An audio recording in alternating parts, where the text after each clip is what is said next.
केदारनाथ महादेव का धाम सदियों से हिंदुओं का महत्वपूर्ण धार्मिक स्थल रहा है। मंदाकिनी और सरस्वती नदियों के संगम पर केदार घाटी में स्थित यह प्राचीन मंदिर 2500 वर्षों के इतिहास के साथ 12 ज्योतिर्लिंगों में से एक है। कहते हैं इस जगह पर शिव के नाम का उच्चारण मात्र करने से आत्मा अंतर्मुक्त होती है। सदियों से इस स्थल पर होती साधना व शिवलिंग की लौकिक ऊर्जा इस धाम को विशेष बनाती है। परंतु जैसे जैसे इंसानों का भौतिक प्रभाव बढ़ता गया, इसकी गरिमा विवर्ण होती गई है। जून 2013 में आई विनाशक बाढ़ ने केदारनाथ का दृश्य बदल दिया। हजारों लोगों की मृत्यु हुई और लगभग सभी इमारतें ढह गईं। पानी के प्रभाव से केदारनाथ ग्राम के क्षेत्रफल में भी बदलाव आया। 21 एकड़ में फैला यह कस्बा अब 13 एकड़ में सिमट गया। यह दृश्य 19वीं सदी का है, जब मंदिर का गरिमामयी रूप दूर से ही दर्शित होता था। उसके पीछे की ऊंची बर्फीली पहाड़ियां दृश्य की भव्यता को और बढ़ाती थीं। फिर धीरे धीरे इसके चारों ओर मकान बन गए और मंदिर मानो कहीं छिप गया। आज बाढ़ के बाद मंदिर का नवसर्जन हुआ है और इसी के साथ हमें एक अवसर मिला है उस खोई हुई गरिमा की पुनः संरचना करने का।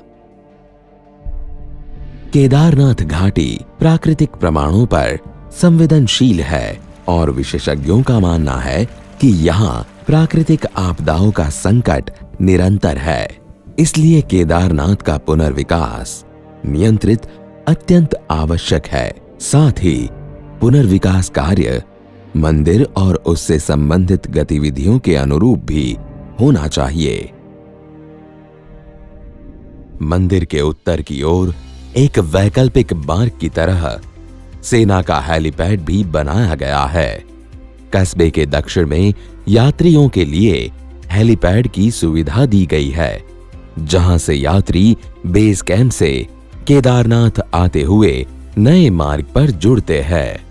प्रस्तावित मास्टर प्लान बाढ़ सुरक्षा एवं मंदिर की गतिविधियों के अनुरूप है। इसके तहत बाढ़ सुरक्षा को अधिकतम महत्व देना चाहिए। त्रिस्तरीय पुश्ता दीवार घाटी के दोनों ओर बनने से भविष्य में आपदाओं से सुरक्षा मिलेगी और ऐसी त्रासदी होने से बचाव करेगी। प्रस्तावित विकास योजना क्षेत्र के तल रूप के अनुरूप है। इसके तहत मंदिर का दृश्य अक्ष खुला रखा गया है। यह दृश्य अक्ष एक भव्य रेखा के समान होगा। दोनों नदियों के संगम पर और दृश्य अक्ष की शुरुआत में एक छतरी का निर्माण होगा, जिसमें शिवजी के डमरू और त्रिशूल की स्थापना की जाएगी। मंदिर के ऐतिहासिक रूप को बनाए रखने के लिए उसके पीछे व दोनों तरफ निर्माण निषिद्ध होगा और बाढ़ दुर्घटनाग्रस्त लोगों की याद में स्मृति उद्यान भी बनाया जाएगा। यहां बाढ़ से बचाव और परिक्रमा के लिए एक स्तंभवली की रचना की जाएगी। पूर्व दिशा की ओर सरस्वती नदी के किनारे घाट का निर्माण होगा। इसमें इमारतों को उत्तर दक्षिण दिशा में संरेखित किया गया है, जो कि नदी के बहाव समानांतर है। इससे भविष्य में बाढ़ के पानी में रुकावट कम आएगी और घाटी में न्यूनतम क्षति होगी। इमारतों का निर्माण स्थानीय लकड़ी व पत्थर से किया जाएगा। एक नवीन आदि शंकराचार्य स्मारक, जो कि पश्चिम दिशा में मंदाकिनी नदी के समीप और मंदिर के पास मेडिटेशन सेंटर और मेमोरियल का निर्माण भी प्रस्तावित है।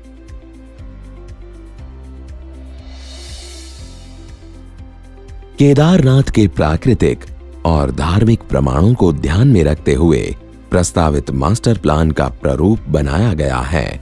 पद यात्रा अथवा हेलीपैड से आने वाले तीर्थ यात्री मंदाकिनी और सरस्वती नदी के संगम को पार करके आते हैं। खुले दृश्य अक्ष से वे संगम से ही मंदिर के दर्शन कर पाएंगे। एक लंबी और थकान भरी यात्रा के बाद यह अद्भुत दृश्य तीर्थयात्रियों का स्वागत करेगा। संगम से मंदिर तक का अंतिम 900 फीट का पड़ाव एक अद्भुत अनुभव होगा। यहाँ 40 फीट चौड़ा मार्ग, जिसके दोनों तरफ तीर्थयात्रियों के बैठने व आराम करने के लिए सुविधाएं बनाई जाएंगी।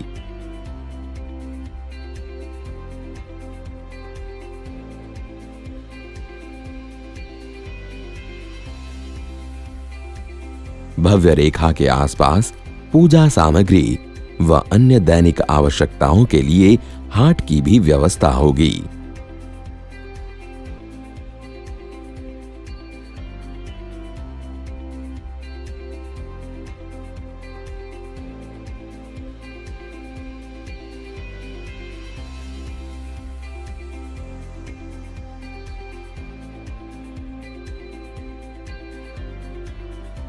यात्रियों के लिए सार्वजनिक सुविधाएं जैसे कि डिस्पेंसरी, पोस्ट ऑफिस इत्यादि इस हाट के आसपास दी गई हैं।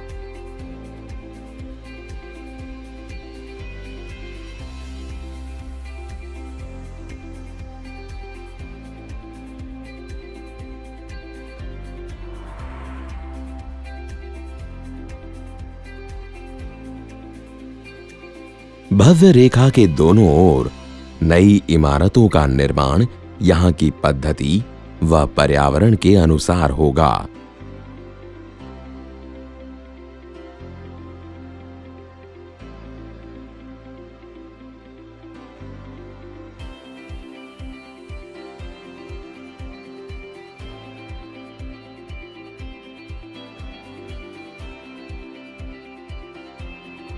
मंदिर के सामने एक प्लाजा बनाने का भी प्रस्ताव है। इसके एक ओर मेडिटेशन सेंटर और दूसरी ओर मेमोरियल बनाया जाएगा। सरस्वती नदी के तट पर यात्रियों के लिए घाट का निर्माण किया जाएगा, जहां पूजा करने की सुविधाएं होंगी।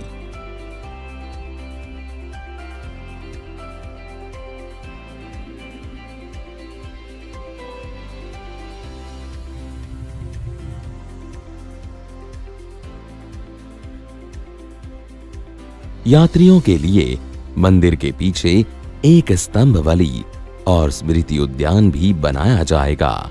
यह निर्माण योजना मात्र भौतिक सुविधाओं को ध्यान में रखकर नहीं, यद्यपि इस स्थल की लौकिक व तीर्थ यात्रियों की आंतरिक ऊर्जा को पुनः जागृत करने का एक प्रयास है।